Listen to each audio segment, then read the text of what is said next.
Deixa eu falar de Roberto Campos Neto. Olha, Rodrigo, lá no Nordeste, eu não sei se em São Paulo, Rodolfo, você já escutou essa expressão, mas no Nordeste tem isso, né? Quando a pessoa sente que a orelha está um pouco mais quente, é porque tem alguém falando mal dela. A orelha do Roberto Campos Neto hoje deve ter ficado em brasa. Porque o que o Lula bateu no Roberto Campos Neto, olha, não foi brincadeira.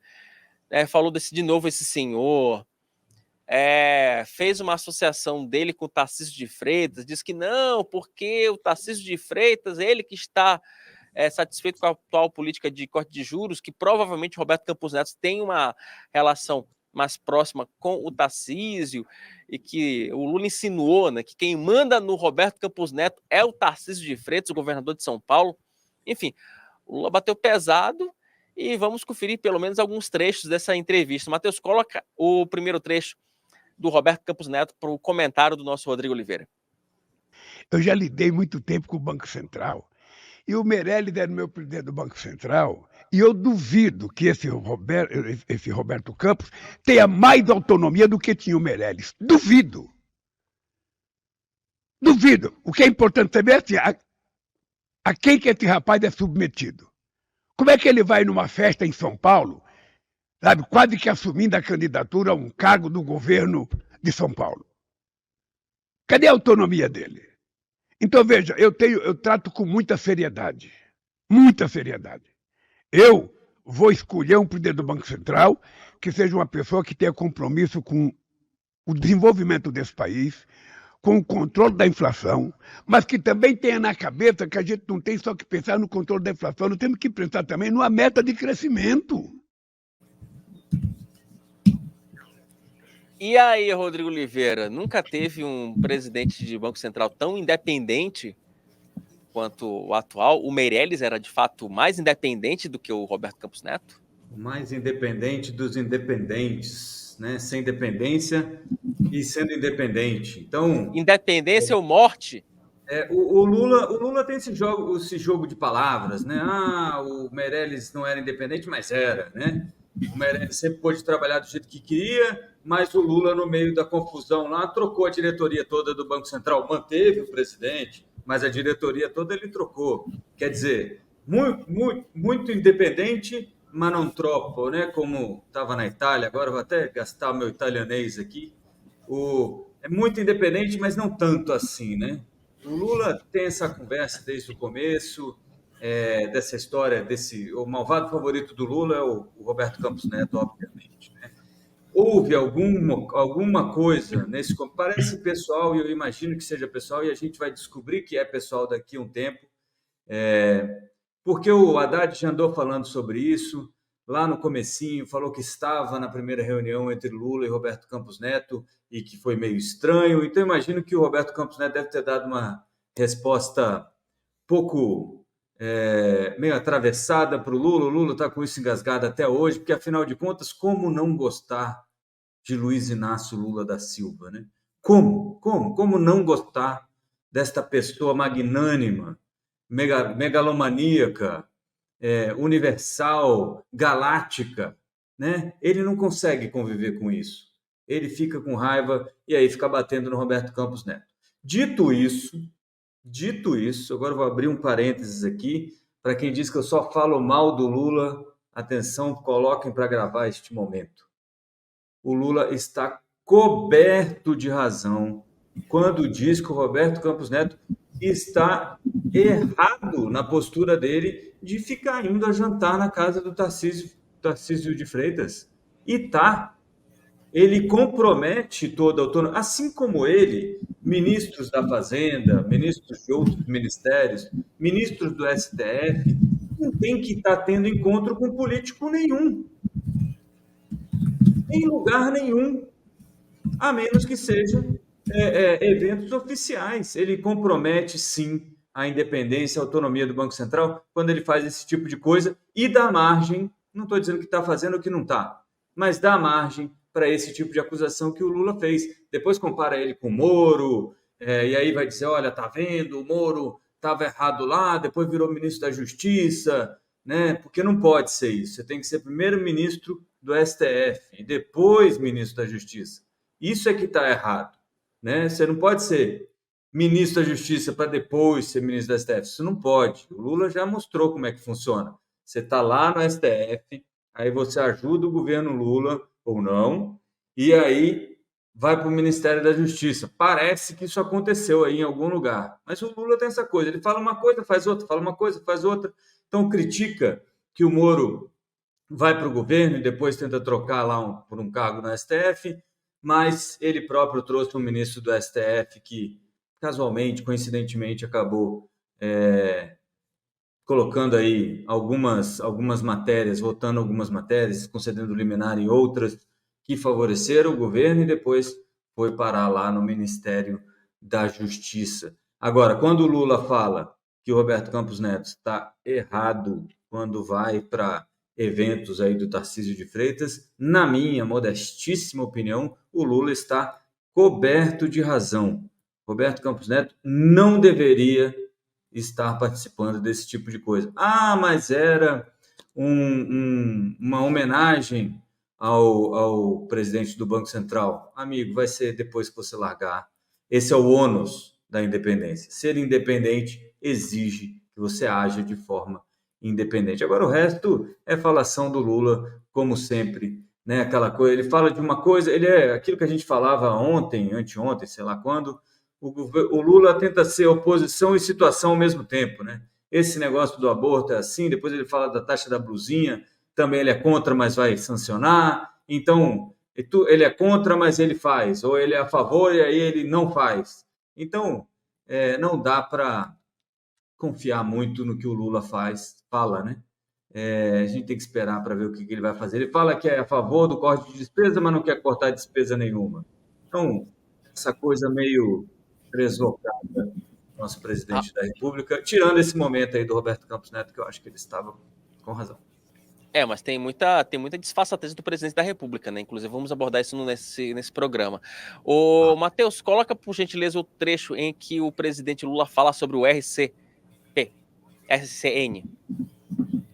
Acredita que o governador Tarcísio tem interferência ali nas decisões do Roberto Campos Neto no Banco Central?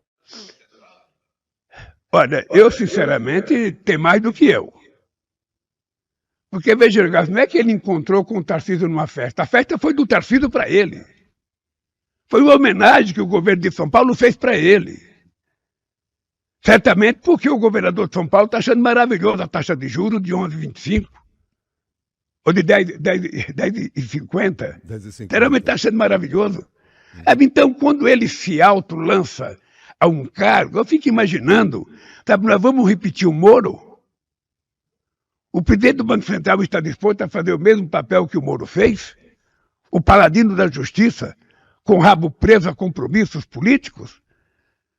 Então, o presidente do Banco Central tem que ser uma figura séria, responsável, e ele tem que ser imune aos nervosismos momentâneos do mercado.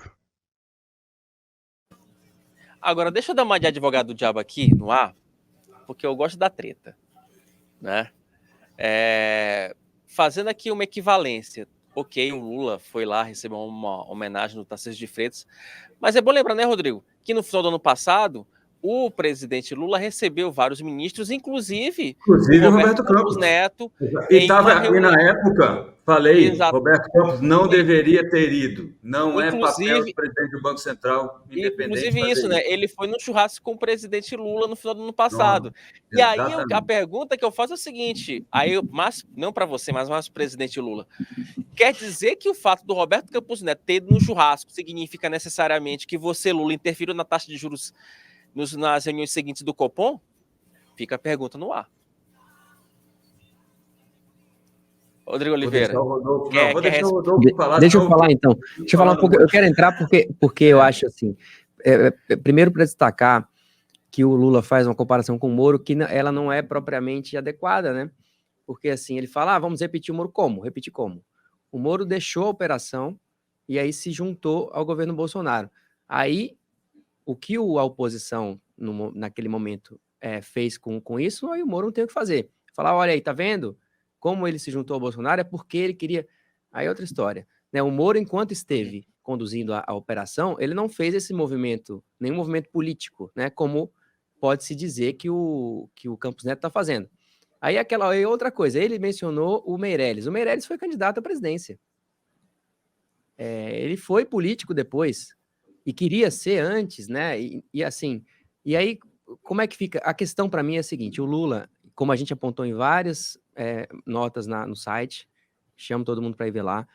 A gente fez cada um na redação puxou, falou, não, isso aqui não dá. Aí fez uma nota, outro, não, isso aqui também não dá. E aí a gente foi lembrando e construindo vários assuntos em que o Lula tocou que ou estão muito distantes da realidade do governo dele, ou que simplesmente são mentira.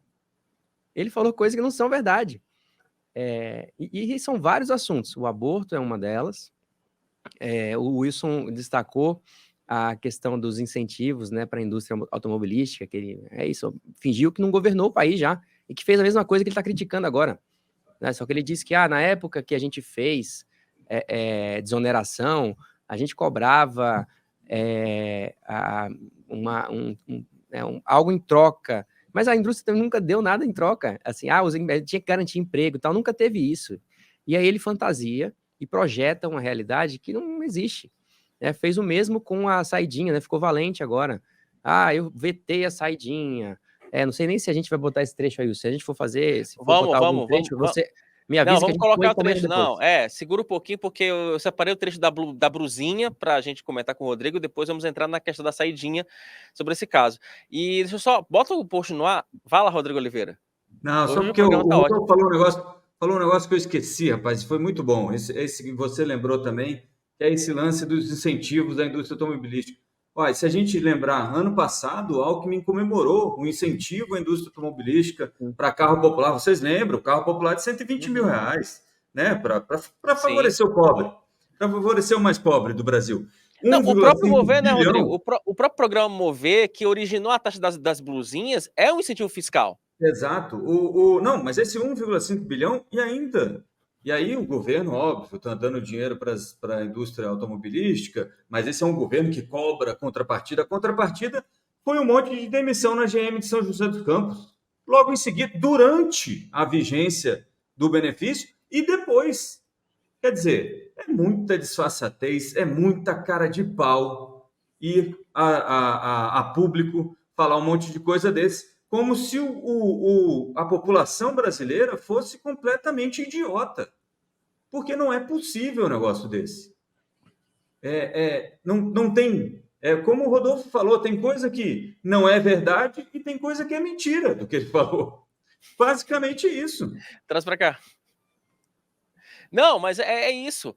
E aqui, como a gente... Matheus, obrigado, Matheus. E aqui, como a gente mata a cobra e mostra o pau, coloca no ar, por gentileza, o post que produzimos mais cedo sobre uma declaração do presidente Lula sobre essa história da indústria automobilística. Vai descer, né, Matheus?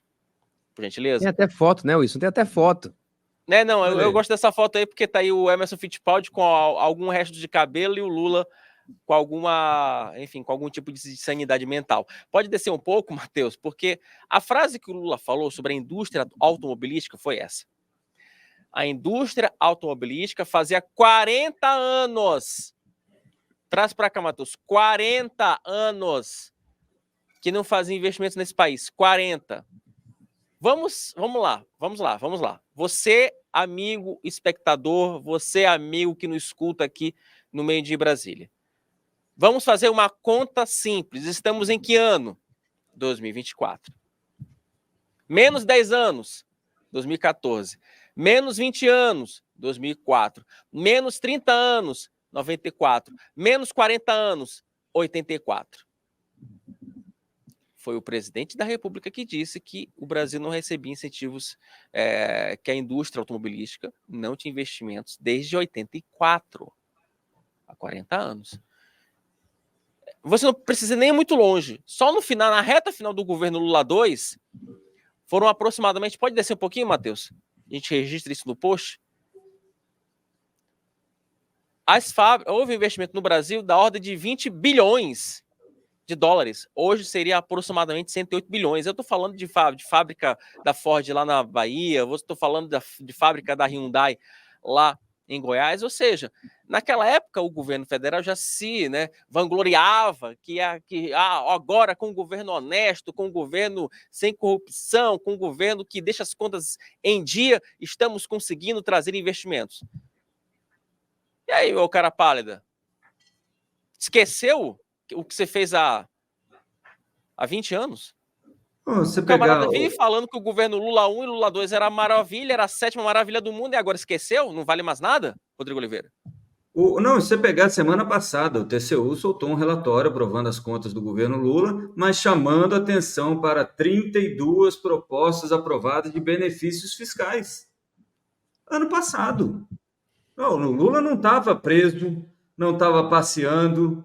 Ele estava passeando e talvez ele estivesse, mas ele não estava fora ele já tinha sido eleito, já tinha tomado posse, em tese, pelo menos. Mas então, assim, vou repetir, porque tem gente que acha que eu falei isso sem pensar, mas não é. Metade do que ele falou não é verdade, e a outra metade é mentira. E tem um comentário do Alexandre Ribeiro que é importante aqui, ó. Deixa eu ver se eu entendi. O Lula disse que desde o fim da ditadura a indústria automobilística não investe no Brasil. Olha, foi isso. Foi basicamente isso. Desde após o movimento das diretas já não tem investimento na indústria automobilística. Ele conseguiu retomar agora. Alguma coisa me disse que eu acho que o Lula estava fazendo referência ao Gurgel. Só que a Gurgel faliu, né? Então não tem como investir. Mas é isso, não é possível. Boa parte desse discurso, se só pegar boa parte desse discurso tem as mentiras, tem os devaneios, né, a projeção da realidade, mas é engraçado, nesse caso, parece que é esse vício do nunca antes que ele tem. O discurso é um cacoete, assim, o discurso dele é esse, sempre foi. E aí, para ele continuar usando esse discurso, ele precisa ignorar que ele passou pela presidência. E é engraçado porque isso aconteceu, a gente chamou atenção para isso, quando ele deu aquela entrevista ao lado da Janja, né? E ele falou, olha, eu não conversei com todos os presidentes que passaram pelo Palácio do Planalto, da Alvorada, mas nunca houve tanto amor nesse palácio. Mas você já passou por lá com outra mulher, né, com Marisa. Ele falar uma coisa dessa é um negócio super indelicado. Mas a questão é que é isso, é um cacoete que ele tem de tratar esse momento como nunca foi, assim, mas ele já esteve lá. E ele já fez coisas que ele acaba criticando indiretamente, porque o discurso, não só é o governo que ele tenta fazer o mesmo governo numa época diferente e dá essa confusão toda, mas é o discurso também. É a mesma coisa, o Lula está repetindo as mesmas coisas de 20 anos atrás, praticamente todos os dias. E aí não dá para a gente assistir a uma entrevista como essa e não questionar praticamente tudo o que ele falou.